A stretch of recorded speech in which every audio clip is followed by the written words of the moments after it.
আজকে আপনাদের সাথে যে টপিকটা নিয়ে আলোচনা করব সেটা হলো মেডিকেল এবং ডেন্টালের ভর্তি সংক্রান্ত সকল খুঁটিনাটি তথ্য আপনাদের সামনে তুলে ধরবো।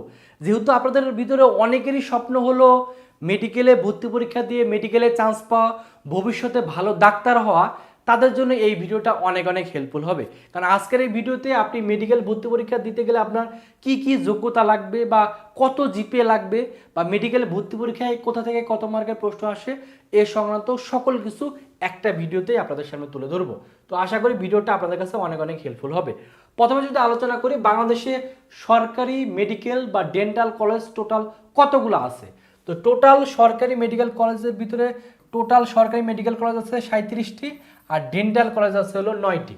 তার মানে টোটাল আসন আছে প্রায় সরকারি মেডিকেলে আছে প্রায় 5100টি আর ডেন্টাল কলেজে আছে হলো 545টি। তার মানে আপনাদের ভিতর থেকে এই টোটাল প্রায় 5500-এর উপরে শিক্ষার্থীরা কিন্তু চান্স পাওয়ার সুযোগ পাবেন।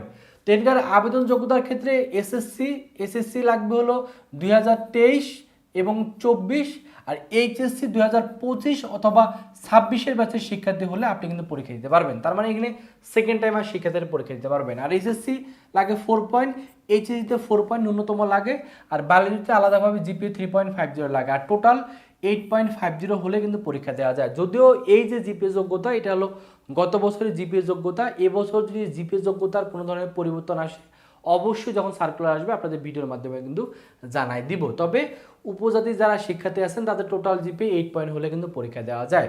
আর এখানে যে পরীক্ষা অনুষ্ঠিত হয় জিপিএ থেকে নেওয়া হলো 10 মার্ক, এসএসসি জিপিএর সাথে 8 গুণ, এইচএসসি জিপিএর সাথে কিন্তু 12 গুণ। আর মেডিকেল যে ভর্তি পরীক্ষা অনুষ্ঠিত হয় সেটা 100 মার্কে এমসিকিউ পরীক্ষা অনুষ্ঠিত হয়, সময় দেওয়া হয় 1 ঘন্টা 15 মিনিট। আর এখানে পাস মার্ক হলো 40। এই 40টা খুবই ইম্পর্টেন্ট। কেন ইম্পর্টেন্ট?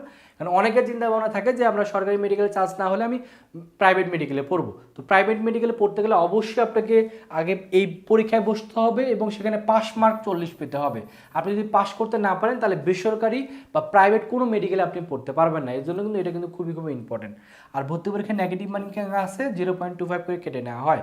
তার মানে 100 মার্ক নেওয়া হচ্ছে জিপিএ থেকে আর 100 মার্ক কিন্তু ভর্তি পরীক্ষা। এই জন্য মেডিকেলের জন্য জিপিএটা কিন্তু খুবই খুবই ইম্পর্টেন্ট। কারণ জিপিএ যদি আপনার খুবই খারাপ আসে তাহলে সেক্ষেত্রে মেডিকেলে চান্স পাওয়াটা সো টাফ।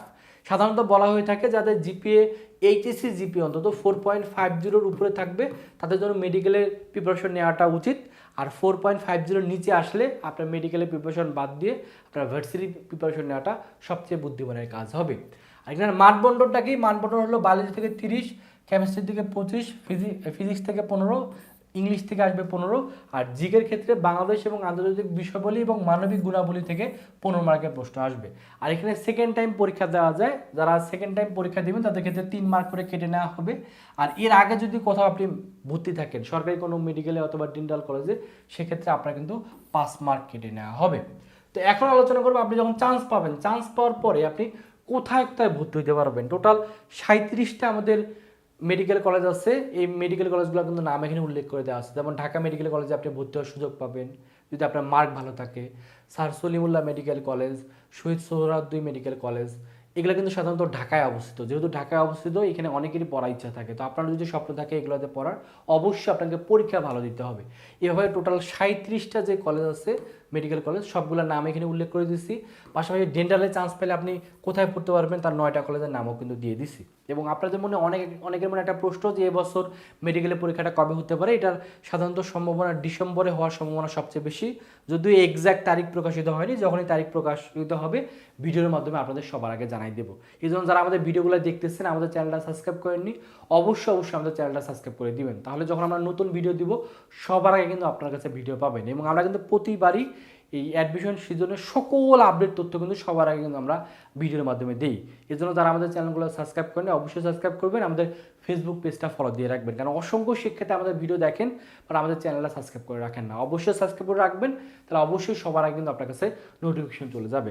সো মেডিকেলের পাশাপাশি যাদের চিন্তা ভাবনা আছে ব্যাকআপ হিসেবে ভার্সিটির প্রস্তুতি নেওয়া, তারা যারা আমাদের ভার্সিটি কোর্সে ভর্তি হতে পারে। এটা কোর্স ফি হলো 1000 টাকা, যদিও কোর্স ফি 2000 টাকা, তবে এখন আমরা ডিসকাউন্টে ভর্তি নিচ্ছি। যারা আগস্টের 10 তারিখের ভিতরে ভর্তি হবেন তারা 2000 টাকার কোর্স মাত্র 1000 টাকায় ভর্তি হতে পারবেন। ভর্তি হওয়ার জন্য এই নাম্বারে 1000 টাকা বিকাশ বা নগদে পাঠিয়ে এই নাম্বারে হোয়াটসঅ্যাপে নক করলে কিন্তু ভর্তি করে নেওয়া হবে। কারণ অনেকেই দেখা যায় মেডিকেলের পাশাপাশি ব্যাকআপ হিসেবে ভার্সিটির প্রস্তুতি নেন, তারা শুধুমাত্র এই কোর্সে ভর্তি হয়ে ভার্সিটি প্রস্তুতি নিতে পারবেন।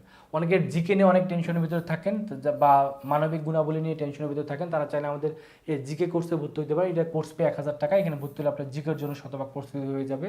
মেডিকেলের জন্য আলাদা আমাদের স্পেশালভাবে মেডিকেল এক্সাম ব্যাচ আছে, এখানে মেডিকেল স্ট্যান্ডার্ড প্রায় 85টা পরীক্ষা নেওয়া হবে রুটিন অনুযায়ী, পাশাপাশি সকল দাগানো বইয়ের পিডিএফও কিন্তু দিয়ে দেওয়া হবে। তো যারা মেডিকেল এক্সাম ব্যাচে ভর্তি হবেন, কোর্স ফি 500 টাকা, ভর্তি হওয়ার জন্য এই নাম্বারে 500 টাকা বিকাশ সেবা নগদে পাঠিয়ে এই নাম্বারে হোয়াটসঅ্যাপে নক করলে ভর্তি করে নেওয়া হবে। তো এই হলো মেডিকেল বা ডেন্টাল ভর্তি সংক্রান্ত সকল তথ্য আপনাদের জানাই দিলাম। তারপর যদি কোনো প্রশ্ন থাকে ভিডিওর কমেন্ট সেকশনে প্রশ্ন করবেন, আমরা চেষ্টা করব প্রশ্নের উত্তর দিয়ে দেওয়ার জন্য। তো সেই পর্যন্ত সকলে ভালো থাকবেন, সুস্থ থাকবেন, আল্লাহ হাফেজ।